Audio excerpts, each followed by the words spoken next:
বিল্লু, টমি Coca কোলা খাও। এই তো টমি অজ্ঞান হয়ে গেছে, তাড়াতাড়ি চলে আসো। তোলো টমিকে, বাবাকে ধরে নিয়ে যাচ্ছে। তাড়াতাড়ি বাবার লোকেশন চেক করি, গুলিগুলো নেই ব্যাগে। তাড়াতাড়ি যাই, আমাকে ধরে এনে কাজ করাচ্ছে। খেলতে অনেক মজা। ওয়াও, অনেকগুলো সোনা বের হয়েছে। এই টমি, একদম নড়বি না। ইয়েই, আমাদের অনেক টাকা হয়েছে।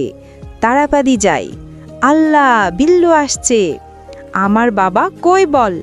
বিল্লু গুলি আনছে, তোদের আজকে মেরে ফেলবো। সবাই মরে গেছে, তাড়াতাড়ি দরজা কাটি। বাবা চিন্তা করো না, আমি আসছি। বোমাটা অন করি, তাড়াতাড়ি বের হই এইখানে থেকে। আল্লাহ, বোমা অন করে রেখেছে। বোমা ফেটে সবাই মরে গেছে। সবাই লাইক সাবস্ক্রাইব করে দাও।